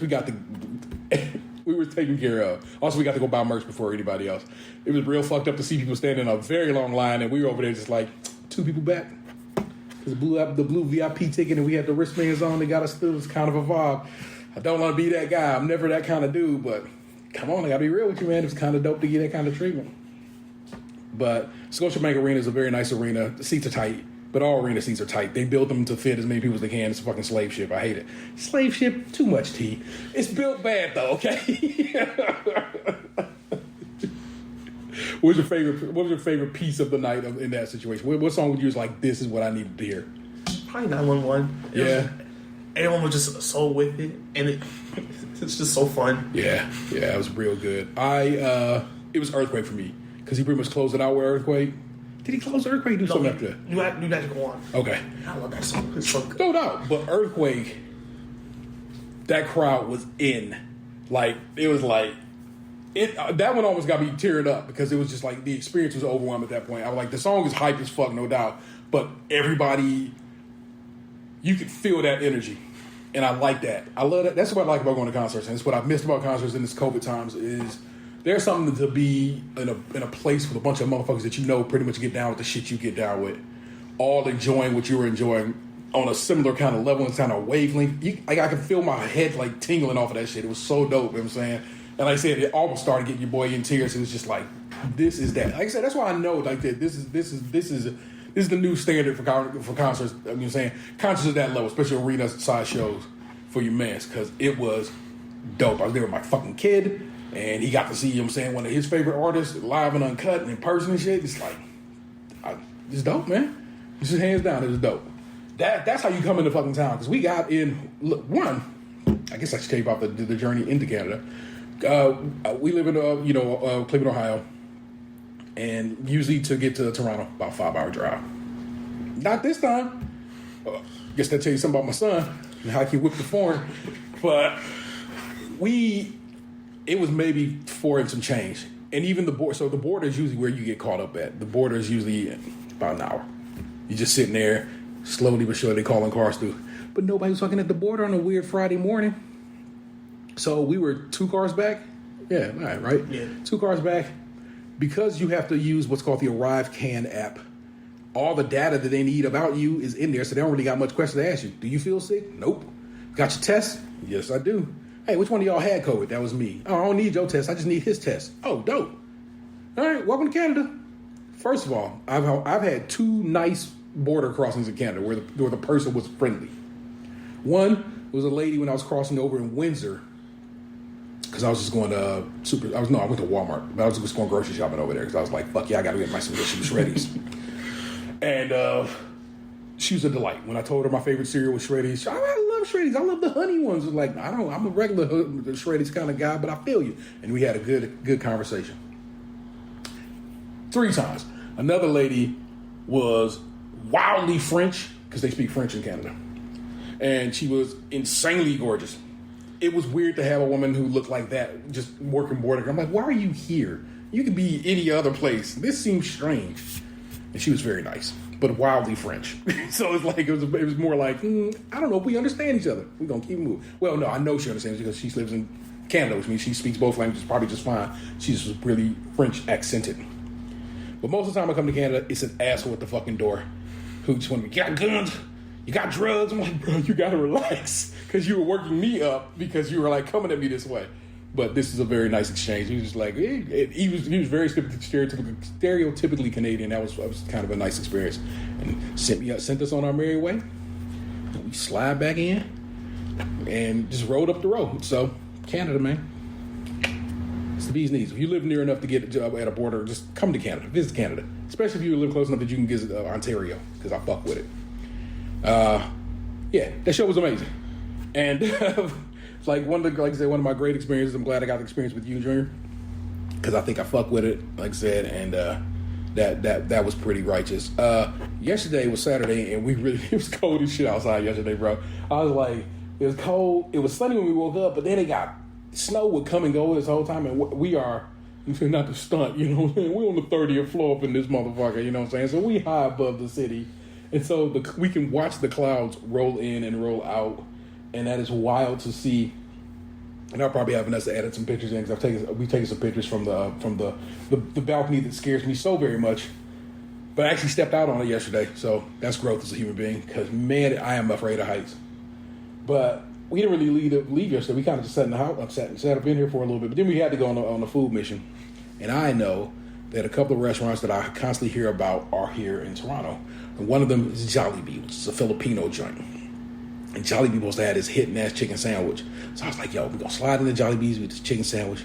And they also have Nando's here. And I constantly hear about Nando's because I watch too much British shit. And they always talking about cheeky little Nando's. And so I finally got to go get me a cheeky little Nando's. And Jollibee it's fine. Nothing to write home about. Tasty sandwich, not knocking anything I got there. But I ended up eating it after we went to Nando's, so it was cold, and that's more on me. Maybe if it was warm, it would have been a better sandwich experience, but whatever. But Nando's was hitting, and I very much enjoy eating meat and chicken. And Nando's is a peri-peri chicken spot. They spice it at different levels and so on. They just have a grill behind the cash register, and basically they sitting there grilling up birds. And fast casual spot, so basically they set you up with a table, and when you're ready, go up there to the cash register, order, and we'll bring it to you. It's a nice experience. You know what I'm saying? Overall, Coke freestyle machine. So my man got to make some walking lean. I believe is how he describes it, which is grape Sprite. But you said it was tasty, so that works. And if you know, you know. And if you don't worry about it. You're better for it. But yeah, so we got to just sit there, eat some peri peri chicken. We both got a medium spice. What'd you think of the chicken? It's good. Yeah, I liked it. Yeah, he's a touchy eater about chicken. He don't like chicken with bones in it. That's all it is. It's not touchy. He's just a man who likes. He's a boneless kind of guy. So I get it. Sometimes it's just the experience, the texture, and the way things feel in your mouth. I hear you. Don't think I'm disrespecting you. Plus the effort of disposing of gristle and whatever. Like, you can't eat this, you can't eat that. It's effort. So I hear you. Never worry about it. All you gotta do is buy you boneless, skinless thighs. Skinless, probably not. I like the skin because the skin is where you get your fat from in chicken, or just boneless breast, and you'll be fine with your chicken situation. What we need the bone for? We just too evolved as a species. It's a handle. It's really what it's there for, man. It's a handle. You're correct. We don't really need the bone. Probably, anyway. Probably shouldn't be animals in general. But that's a whole nother other thing now, ain't it? So they can get chicken right, and they have not yet. Trust me, all these foreign chicken, these fake chickens, they don't do the part. And people who pretend that they do the part is motherfuckers who didn't really eat chicken. I promise you that. I need a motherfucker who get down with chicken hard, who can tell me, oh, that fake chicken was doing the damn thing. And until that happens, I ain't worried about it. But whenever I'm in Canada, I hit up a grocery store. Oh, what's that spot called we went to? Where we had we were the first night. We went before we went to the concert. Yeah, Fox and Fiddle. And we see it every time we're here because, again, I told you we've stayed in this structure multiple times, so I always see it. But this time I was like, let's go eat there. Let's see what's popping there. It's fine. It's more a bar than anything. It's a bar. It's more structured like a bar with a few tables in the middle. And they had what the hell did I have? I ended up having buffalo chicken poutine. Got to get that French on it. And very tasty, very well made, a real flavorsome dish, and I enjoyed it. And you just got tendies and fries, yeah. And were they fun? I didn't like the way them tendies look breaded though. What kind of breading was on there? It was fine breading. It didn't. I was not appreciative of the way the breading looked. I was like, when are they? Maybe it's panko, and I just didn't like the way panko. Because they got panko for the macaroni and cheese, so maybe panko is just a part of the operation. But the way they be making their fries up here is just always so good. Yeah, bro, they hold that shit down in Canada when it comes to their little chip game. They really do make good fries. I've not had bad fries anywhere in this country, and I've had bad food in Canada from the Swiss Chalet. If you know, you know. God, don't go there. Awful. Just the worst. But good fries. If nothing else, they had good fries. So fuck with it though. So we always go hit up a grocery store over here, and even before I leave Canada, I will be hitting up a superstore. It's called Real Canadian Superstore is the full name of it, but everybody calls it Superstore up here. And we are going to go stop in there and grab some of my Canadian supplies. I got to get box of his Kit Kats. I always buy box Kit Kats when I'm up here. Your sibling asked me to try to find them some kind of sneaky snack, so I will. We're going to get some more Five Alive because that shit be hitting. They still got Five Alive. I'm going to grab it. We got some stuff we got to try anyway, so I'm going to grab the stuff we got to try. The Five Alive! But for my American listeners, Five Alive is still alive and well in Canada. Five Alive is a juice drink that they used to have. We used to have commercials for Five Alive down in America. It was a thing. And when I saw it up here one of the first times I came here, I was like, they got Five Alive still? And I was just so taken aback by it that I ended up snagging a carton of it, just one.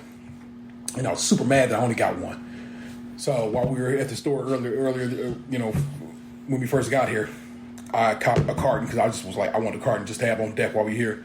And you can hear I've been hitting that bitch kind of hard. It does not have a lot left in it. Sorry, audio listeners, if you want to see what the Five Alive look like, you would have to look at the video version, and to do that, you'd have to be a patron. And so we got that. But also, I was at the store. So this is out in America too. I just haven't been able to find the what I would call the full version of it. I've seen the diet, but not the sugar version. It's Coke Starlight, and it is space-inspired flavor Coke. So I want to try that with my kid. And also I got a Cadbury Dairy Milk Oreo bar. And I'm hoping I'm throwing it in the camera. If I'm not, I'm sorry. And I've never seen it before. Oh, it's new. It is new. So this is a new product in general. Cadbury chocolate in Canada is different from Cadbury chocolate in America. Cadbury chocolate in America is now a licensed name from the good people, I believe, at Hershey's. It is not good chocolate anymore. Cadbury used to be that shit in America before Hershey was like, y'all motherfuckers eating too much Cadbury. I need y'all on this Hershey shit. And they ruined the vibe.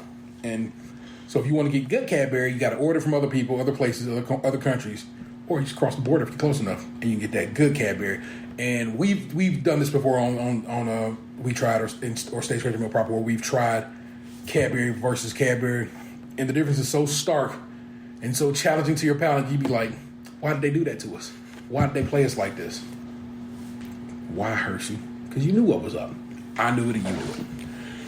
So while we're on this We Tried sip, Junior, I want to try this Coke Starlight Witches, so you crack that for me. Space inspired me. What the space inspired me? Let us find out. I'm gonna crack open this Dairy Milk Oreo bar. What does the space smell like? This kind of smells like. I got like candy that tastes like this.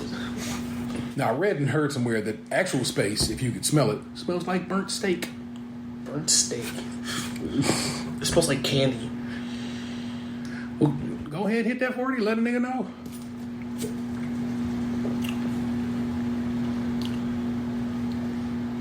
Two times. It's weird. Now I wonder if up here they sweeten it with sugar.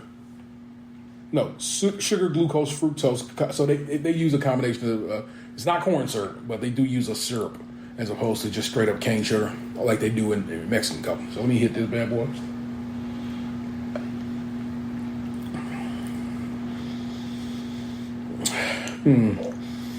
It does smell like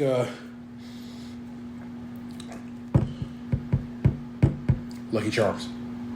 Yes. The flavor then must be cereal marshmallows, which I believe are called Marbits. I appreciate how it's not as sticky as Coke is in stateside. There's always something nice about drinking beverages up here up north. There's a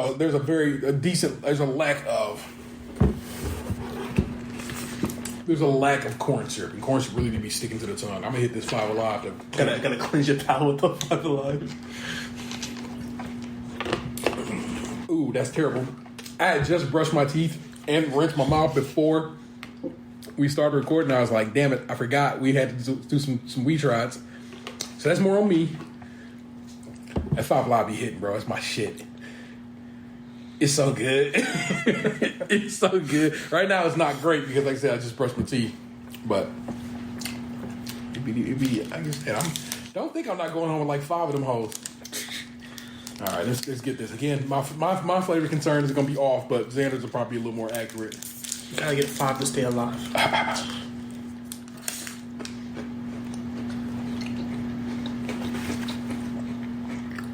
I wonder why I can eat that and it tastes fine, but drinks taste weird. The way it hits the tongue. I would not say Oreo. It's more just crunchy. Yeah, the bits are nice. I guess it's a fine textural difference, but I don't know. It tastes good. It's Cadbury chocolate, so the chocolate good. Most places around the world, the Oreo brand, the Oreo license to put it in chocolate is from Milka, which is a German chocolate company. And they make good shit. So they do.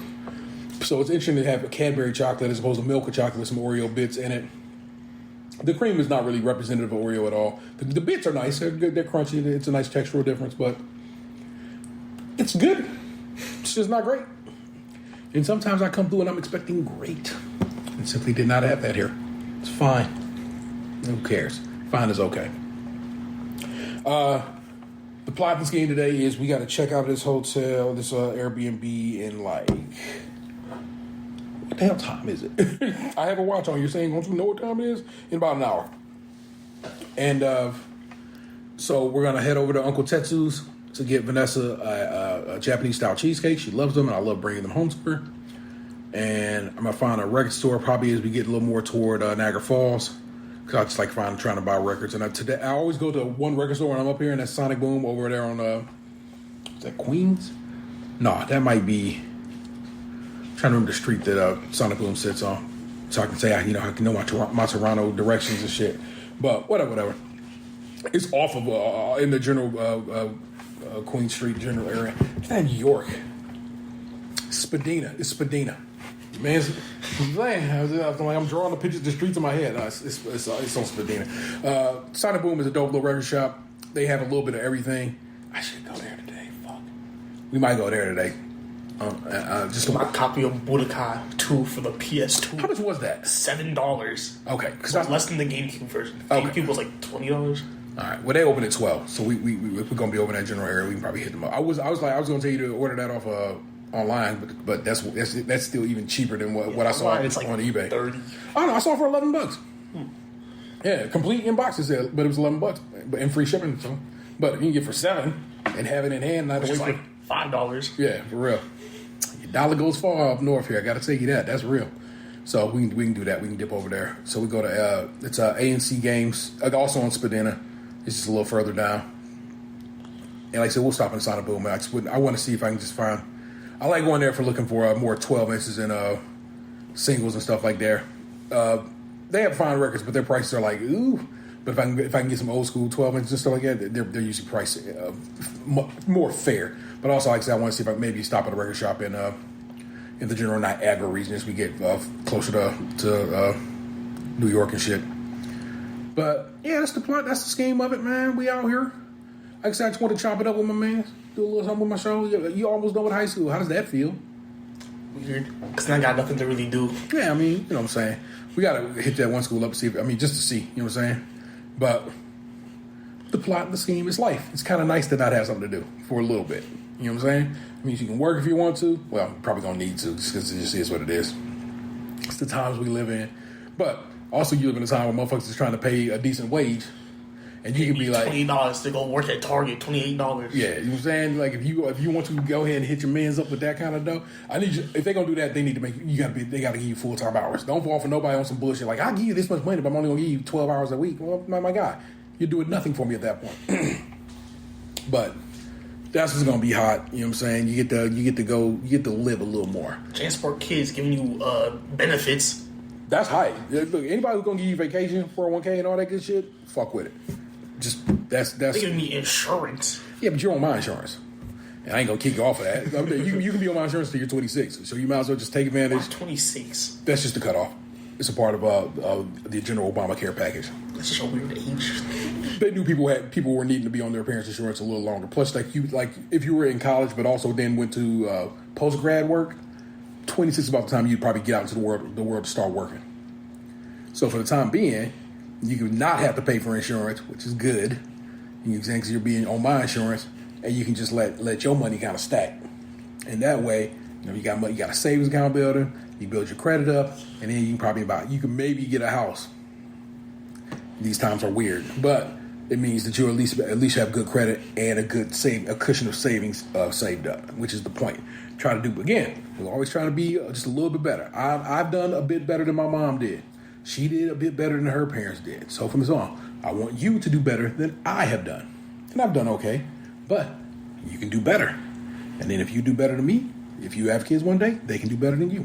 That's hopefully what it is. Always to try to, especially as black people, we don't really have, what's it called? Whatever wealth, you know what I'm saying? Generational wealth. Thank you. I couldn't remember it. And we want to get there as close as we can. The reality of it is billionaires is always going to try to fucking hold us back. And not just us as black people, but us as people who don't have generational wealth.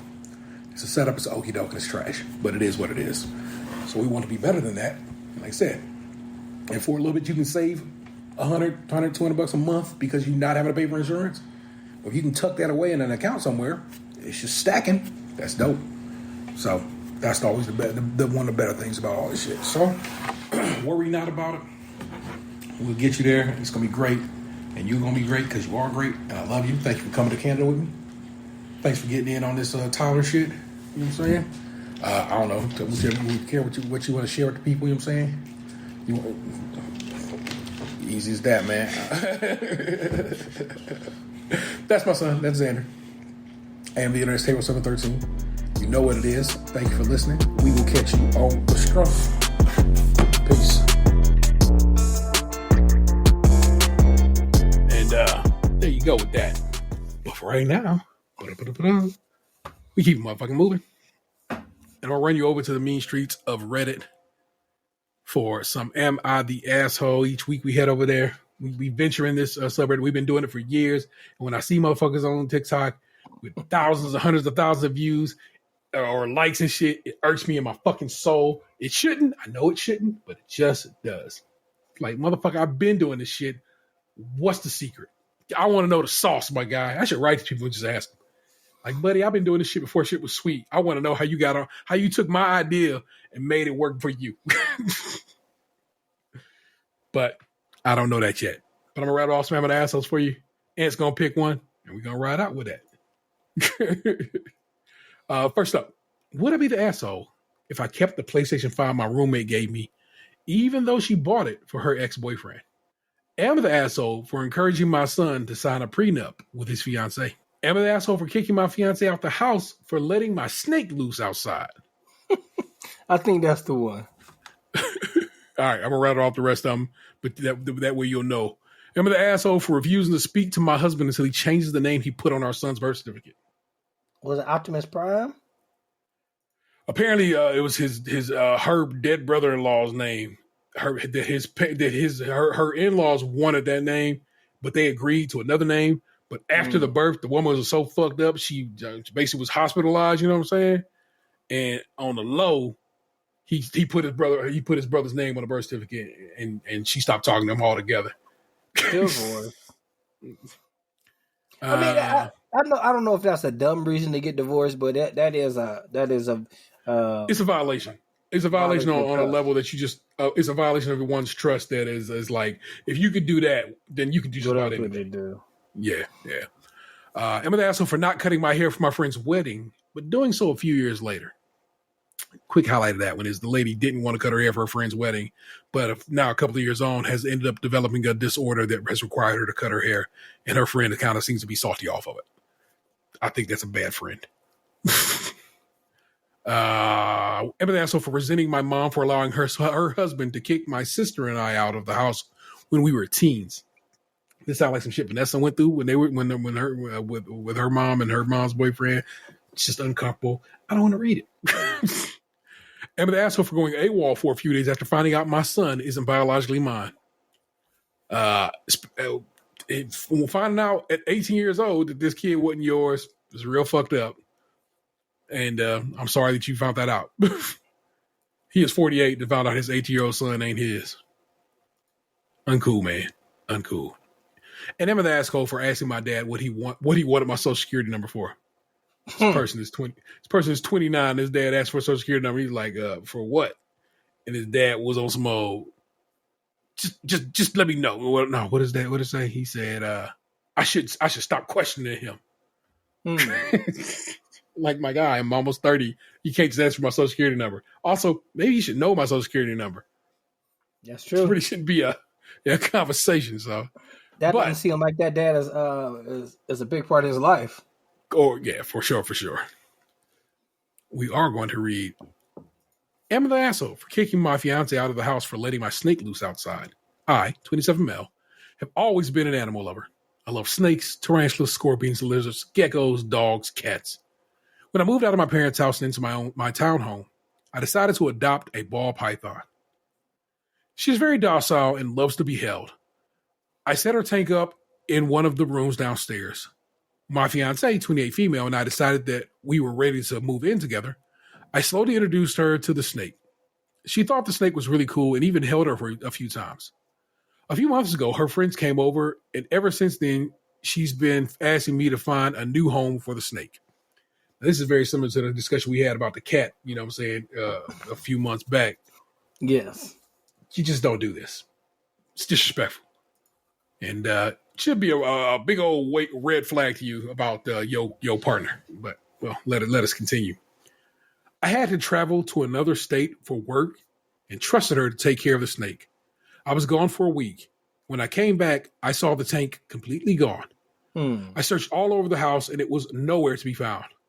I went outside and checked the wooded area behind the townhome and found the tank. The tank was open and no sign of the snake. My fiance got home. I showed her the tank and told her to pack a suitcase and find another place to stay. Her defense was that I was giving the snake too much attention. Fiance is currently staying with her parents, and they think that I'm overreacting over an animal. Yeah, that seems like you seem like the kind of people who would raise somebody who would throw somebody's animal away. Fiance is upset that I won't talk to her or accept her apology. Am I the asshole for kicking my fiance out of the house for letting my snake outside?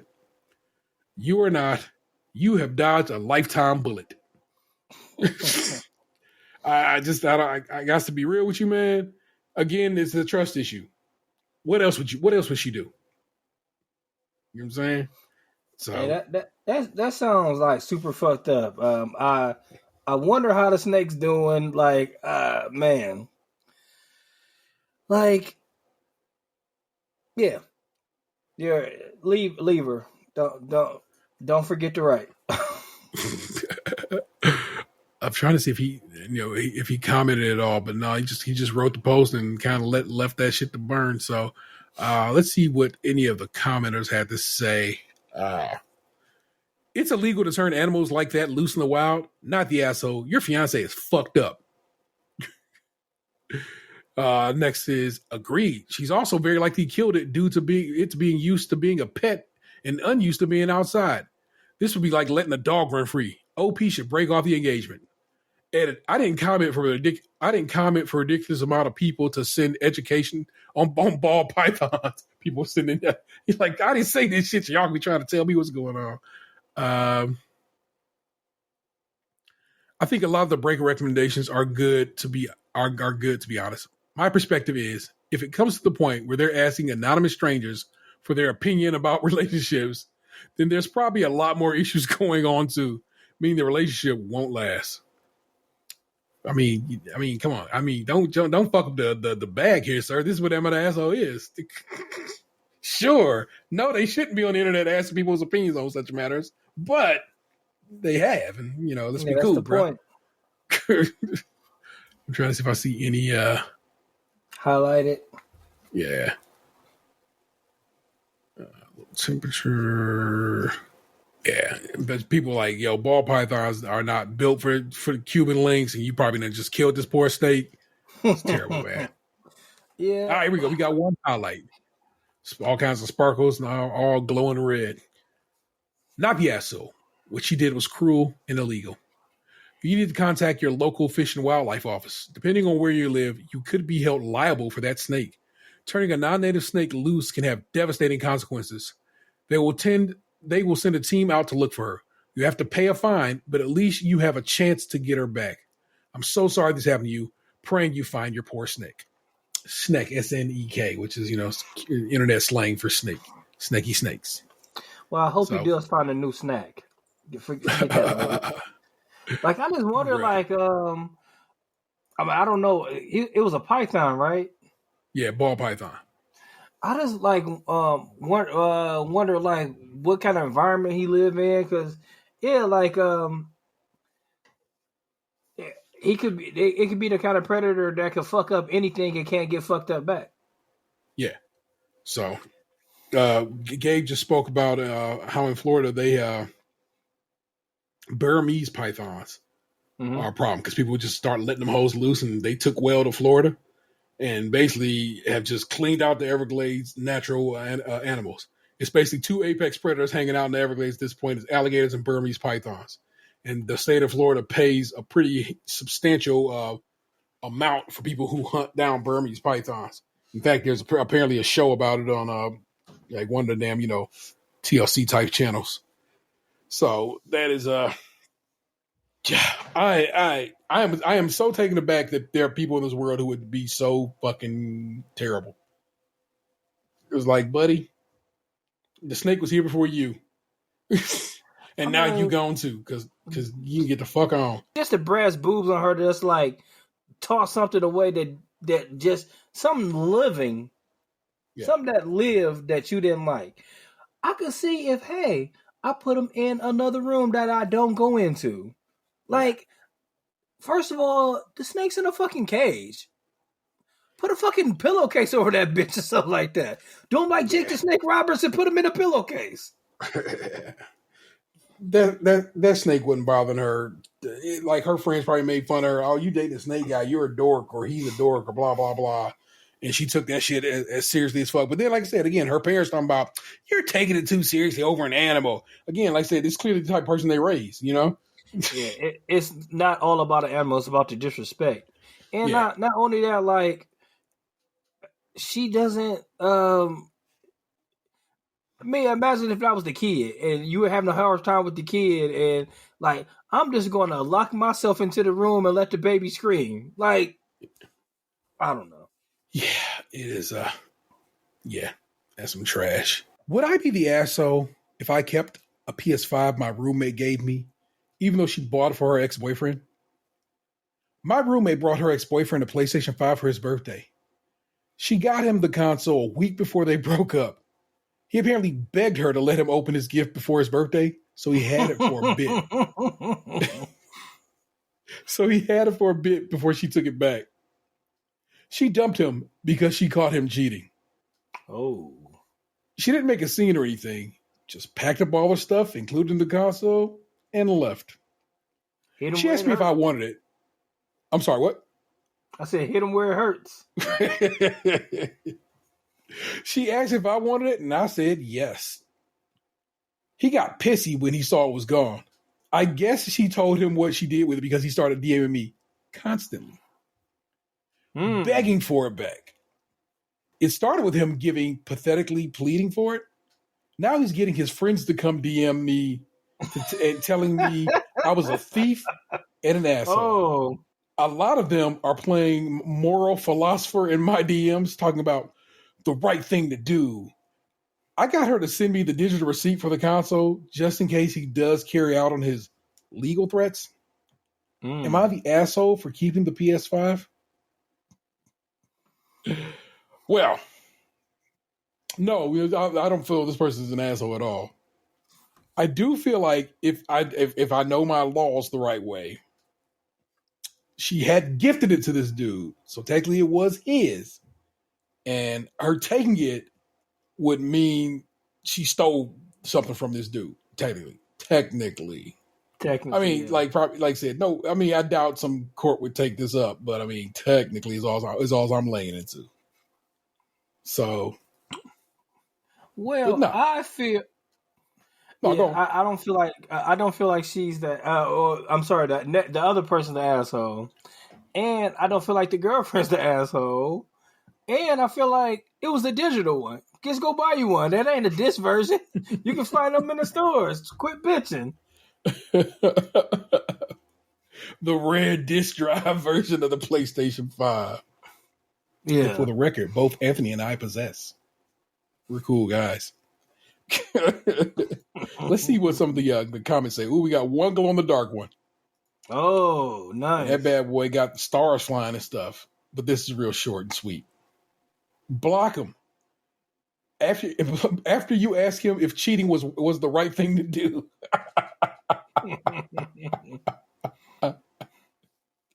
So there you go. No, sir, you are not the asshole. You're a sweet person for even thinking that you could have been. You good. That dude was dirty and got. Yeah. No wonder maybe he had plans since he wanted the PlayStation. Maybe he had plans of breaking up with her. For like, you got me a gift? Oh, so let me get it early. Then we can break up. Chopped turkey. Oh my god! Nothing to do with nothing, and probably not gonna make the long cut of this or whatever the shortcut of this. It's just, man, all week long I've been seeing just example after example, just how tragically terrible men are, and it's like, fuck, man, we got to do better. Yeah, I seen the Twitter thread you gave me. That you shared in the group, and I was kind of feel like, first, guys need to stop being afraid to tell the truth. I know why guys lie about stuff. Yeah. Because they want, first of all, they want their cake and eat it too. They want to keep their situation, but at the same time be able to stick their toe into other waters. Yeah. You have to just be able to either, choose. You can't choose both. You can't have beans and Franks. It's beans or Franks. Fuck it. There you go. Beans or Franks, people. Video games. I was out of town last weekend, so I didn't get a chance to play anything. Mostly what I played was this damn Spades game I play on my phone. In case you're wondering, it is just called Spades Plus. It is on Apple Arcade Plus. It is a fine game of spades. I am at level 114. So I played it a lot. I also been playing a bit of Puzzle Quest 3, which is now, I don't know if you know about Puzzle Quest. Puzzle Quest was the shit some years back, but it's back now. It's free to play, which I don't like because it has like, it basically, they want you to buy shit for it. And I'm like, don't do that, man. Just let me buy the game and play it. Like Puzzle Quest 1 and 2 was. So I ain't been putzing with that too much. A game just came out today on Xbox Game Pass and on PC, and that is called Tunic. It is very much a Zelda-like in the vein of Link to the Past. I told y'all some weeks back about Death's Door. It kind of is that same thing, that 3/4 perspective, and I'm a sword-wielding fox, and so far I'm having a good time with it. I've gotten a few achievements in it and so forth, but that's basically it. And I literally just started today, so I'm probably like an hour or two into it because I was off today. So I just got to clean my house and get laundry done for this trip and play some video games. So that's what I did. I know you're still on Ghost of Tsushima. Anything else? Apparently they updated the Grand Theft Auto trilogy, so it's supposed to be running better and looking like tighter, I guess. I don't know. I have that on PlayStation 4, so Okay. I haven't really been playing that because pretty much the PlayStation 4 is the boys now. Okay. They just been You can play it on PlayStation 5. I can? Yeah. Oh well, Yeah, maybe it works. I will. Yeah. PlayStation Grand Theft Auto 5 just got released this week for Xbox Series X and PlayStation 5 as well. Upgraded graphics, so forth and so on. So that would be the third console it has been released on. That game has been around for a very long time because that was on 360 and PlayStation 3, PlayStation 4, and Xbox One. And now here we are on PlayStation Series and PlayStation 5 and Xbox Series. So I don't know. It's like $20. So I'm kind of like, it's not bad, but I'm like, do I really want to replay that game? It's 10 on PlayStation, if I'm not mistaken. Yeah. Well, yeah, it's a $10 upgrade. So if I guess I actually do own it on Xbox One, so I guess I could just pay for the $10 upgrade. But also, I beat that game, and that game took a while to beat because I really played the shit out of that game. I don't know, man. I guess I can slip in 10 just to see how it looks. Yeah, just to drive a motorcycle real fast. No, I've beaten that game like 4 times. Say word, really? Yeah, like I beat it like on PS3. Then I beat it on PS4 a couple times. Now I think I beat it the most on PS3, but I beat it on the PlayStation 4 a couple times. So. No, I think I started on PlayStation 3. No, forgive me, Xbox 360, and then ended up getting on Xbox One, and I beat it on Xbox One, and I've never looked back, and I don't think I'm going to look back now because it don't look that much better. I've seen some some comparison videos. I'm just like, child, I guess. Yeah, so. And Grand Theft Auto 6, they've announced it. So yeah. They've said they're working on it. But I've been like, yes, I would hope so. It's like it's been like you're on the third console generation. It's probably about time you maybe drop a new joint. So we'll see how that plays out. Guardians of the Odyssey is now free on Xbox Game Pass. It is downloaded on my Xbox. I've yet to start it, but I think that's what I'm gonna do next. This Tunic game is supposed to be relatively short, 8 to 10 hours. So I'm like, I'll finish that, and then I'll probably just jump into Guardians of the Galaxy. Even though I own Guardians of the Galaxy, but now it's just it's whatever part of my subscription. So I would just I have since just downloaded it because my youngest has my disc. So fine, Oh, I Lee just been played the playing it? digital version. What's up? I said Lee's been playing. Yeah, Guardians they wanted it. They're saying they're like, "Are you gonna get that Guardians game?" I go, hadn't had plans on it, but I got some Best Buy Christmas money, so I was like, "Here, I'll just cop it." So and it was on sale. It was on sale for like $30 at Christmas time. So I was like, "Yeah, I'll buy it. No worries." So I copped it, and I copped. What else did I cop? Ratchet and Clank on PlayStation 5. Yeah. Yeah, I started that. The copy I got was busted, so I just bought. I still need to return the busted copy I got, but I've yet to do that. So, and I wonder even if I do, they're gonna be like, "Bruh, it's too late for this shit, man. Come on, we already let you had his back, but now you tripping." But who knows? It's because I don't have a printer. You know what I'm saying? Yeah. And it's like, You got it from Amazon? GameFly. Okay. Yeah. So. Oh yeah. Amazon way easy. I can just go to UPS store. They'll do everything. Just take it back. Yeah. That's one of the perks, and not the perks. The opposite of a perk. One of the downfalls of not being in office no more. Like, I just need to print these couple things. Yeah. I do miss that. But Speaking of the Best Mario Buy, Kart. Did you get? I said, speaking of Best Buy, did you get the Steelbook of No Way Home? Not is that the No, last I did not. Is that out yet? No, but it should be out soon. Yeah, I have not got it. I probably will end up with it because I always end up getting the Marvel movies on Steelbook. Like even like the ones I'm I'm not a huge fan of Eternals, but I did enjoy it enough, so I got the Steelbook of that. So I will most likely end up with the Steelbook of No Way Home. Yeah, that's one situation. I just got to run the store and get it before. I got to just go early in the day because they always sell out, and then people flip them on eBay for stupid amounts of money. Yeah, I got that in the RoboCop Steelbook. I've been seeing RoboCop everywhere lately. Is they making a new RoboCop, or is it just he just in the air? I think it just must be an anniversary or something like that. Yeah, man. People are talking about Murphy all over the place, man. I'm like, yeah, that's crazy. I mean, I can't wait to watch that with my kids later on in life. Dead or alive, you're coming with me. One of my favorite movies. I'm trying to think what I watched. I watched the season finale of Grand Crew. It was so good. It was such a good episode, man. I love that show end to end, man. I truly hope they get greenlit for another season and a full season at that. I want them to get a full 23 episode season in, just because it's a very fun show. What else did I watch? Me and Xander watched John Wick in Canada. Just because he's like, I heard about it. I go, you got to watch it. I'm like, that movie right up your alley because it's mostly about, not mostly, but a good chunk of it is about cars. You know what I'm saying? So we did enjoy watching that together. We watched the Atom Project, which is a Netflix movie, time travel movie. I thought it was very good.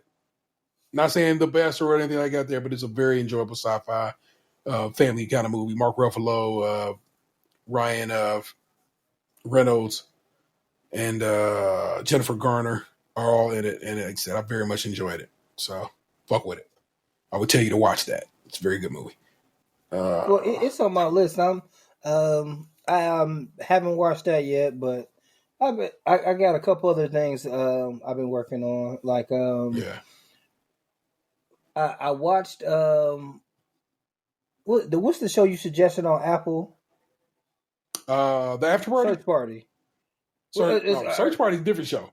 The After Party, yeah. Yeah, I finished. I watched and finished that. Like I'm working on the show. I guess it's gonna be every Friday with Sam Jackson called Ptolemy Gray. What's that about? Book. It's about this. It's kind of like a crime drama a little bit, mixed with some science fiction.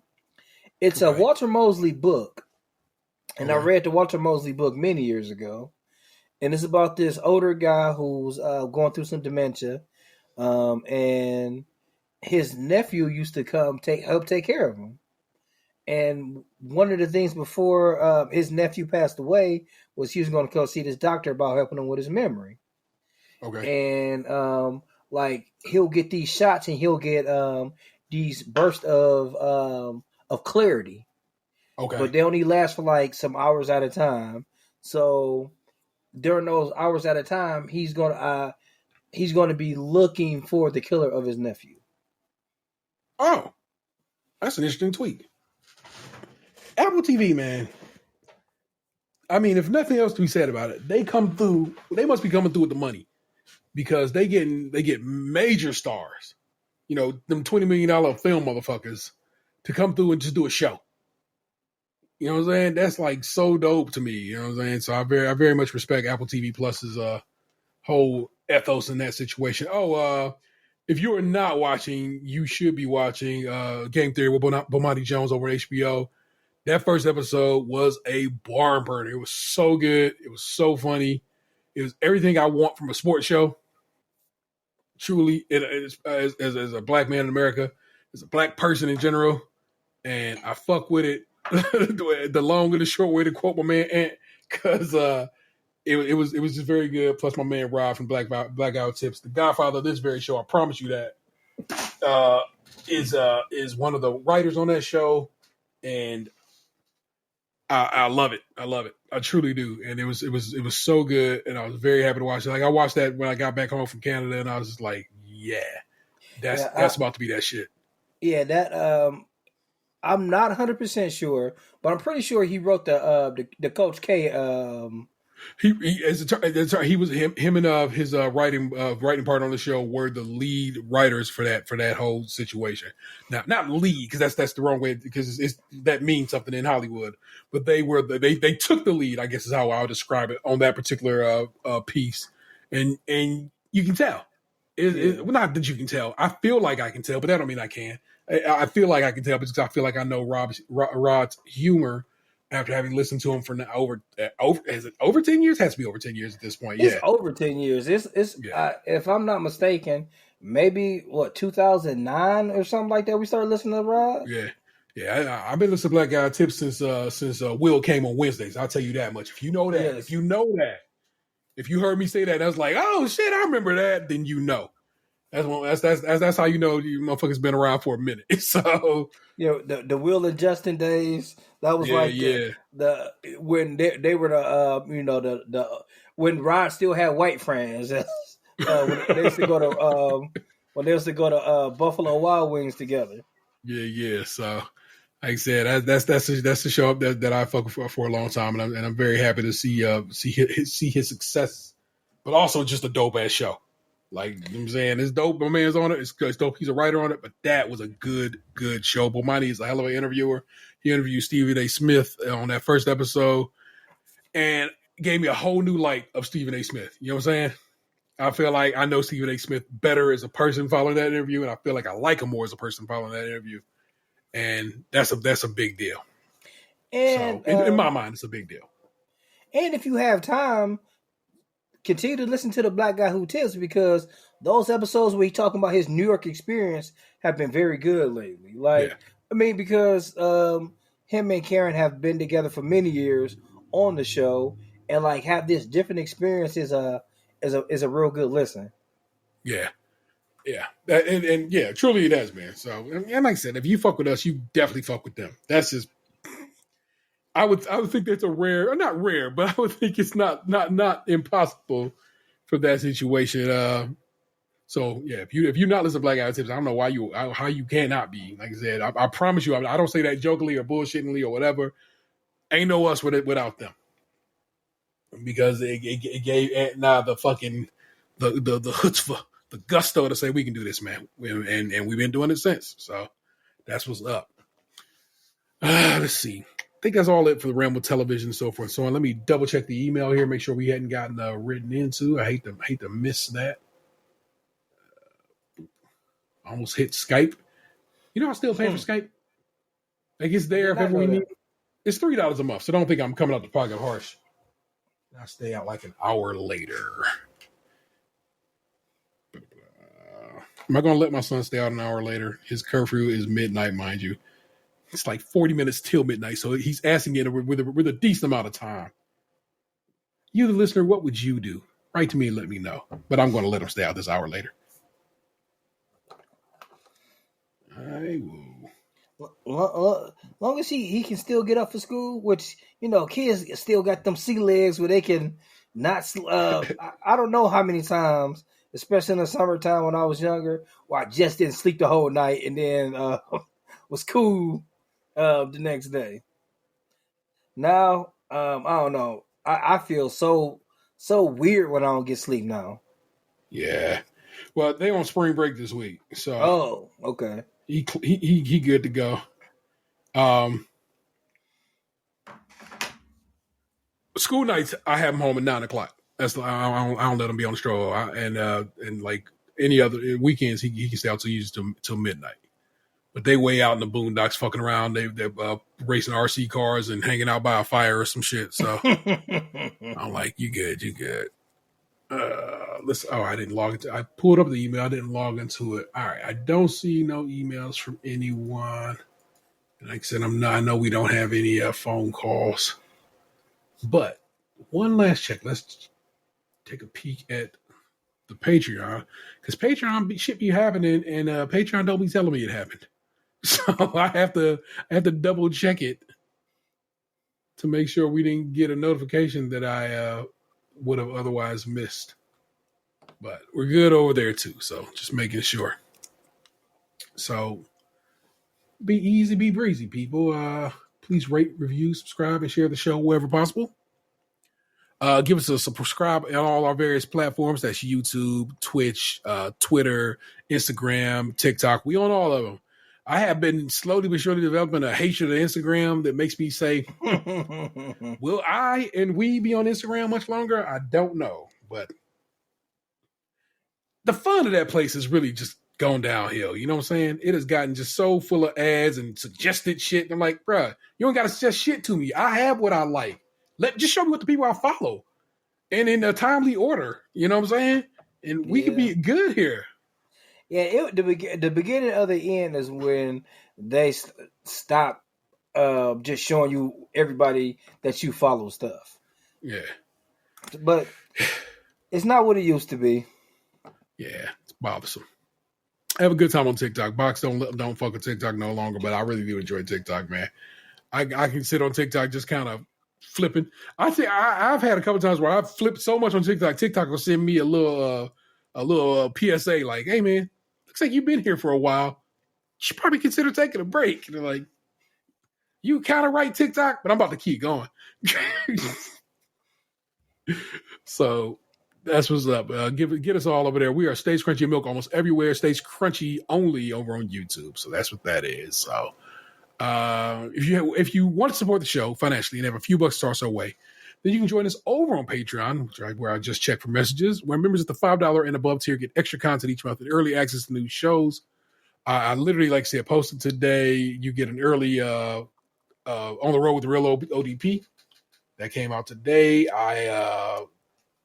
That's where Ant's family reviewing Taco Bell wings went. I still have Ant's family reviewing some Oreo that is literally right there, ready to go. I'm almost positive. I don't think I did was put art on it yet, and I just need to put a pack of Oreos on there. Hell, I might have done that too. Now that I think about it, that shit is fully ready to go. I just need to post it and just have not. But it's there, and you could have it. I still gotta record. Like I bought some. I seen at Aldi they had these fake Kit Kats. Well, I'm not gonna say fake Kit Kats, but I am going to Pittsburgh pretty soon, and they have Twix, like a IKEA Twix, and I'm gonna see if I can find those, and then we'll do the Twix and Twix. The Kit Kat. Yeah, nice. So I just thought about that today. On my way back from Michigan, I'm supposed to stop at Kroger and pick up the icy flavors of these cookies. they version of Oreos. So little cookie exploration will be happening soon. We got a lot, as always, as we get toward this time of year, it goes down. I took box the Oreo 110th birthday Oreos finally today. So if you get a hold of those, we can do that next week. I got them. I got them. I've been waiting. So do I. They've been sitting on my fridge for a long time. They probably are not in good shape now that I think about it. But they're well sealed. So, I mean, anything hoses open. And like, are you going to get some fazoli's? Go get some breadsticks? I hadn't considered it, but now I might. Oh, shit. Yeah, if I'm going to be in that general Sandusky area, why should I not? Oh, we also have merch available. tpublic.com/user/StageCountryMilk. All one word. If you got, like I said, you got a design buddy or artist buddy that is looking to make a couple of bucks, send them our way, man. I want to get some other designs into the store. Somebody followed me on Instagram the other day talking about they make art. And I'm like, you do, but I don't like what you make. Because I saw their examples on their page. I was just like, it does not speak to me. It's no disrespect to you. It just doesn't speak to me. And I don't think it'll fit our needs. We need more logo like people, and they do more realistic renderings of people and stuff. So that's why I don't think that one's gonna fly for us. No disrespect to them in that regard. Again, that's tpublic.com/user stage crunchy and tpublic.com/user/stage crunchy and milk, all one word. Feel free to give us a call at 216-264-6311. That's 216-264-6311. We would certainly love to hear from you. Our missing men this week are Lunchbox 2099. Let's hope he had a good time. You know what I'm saying? The real ODP who was just hanging out with family. So don't get it twisted. This week he was called to the mantle to be a family man, and after that conversation about the stripper manatees, he probably should be on that shit. I'll tell you that right now. Wowzers, man. I let my kid listen to that. I'm like, come here. Come listen to your uncle fuck up. And we just laughed and laughed and laughed and laughed, bruh. So that's the homie Tatum 216. Good night, everybody. See you next Thursday. I am. Yeah, we actually will. Well, technically, yes, because this comes out on Thursday. I am the Internet Terror 713. You've just been podcasting, and I know you loved it. Catch you next week. Peace. Should I not say see you next Thursday? Ain't that still the C word? Sorry, our show drops on Thursdays. It's not meant to be disrespectful. Well, we love women. We weren't trying to be mean. Bruh, every time I hear somebody talk about male podcasts, I'm like, it ain't me. It legitimately ain't me. I mean, I know we try to end the show, but I have to always step back because, like, you always hear all this stuff about men, like, oh, men don't chip in around the house, and men, men don't cook at me. I'm like, I cook 90% of the time. I do the laundry.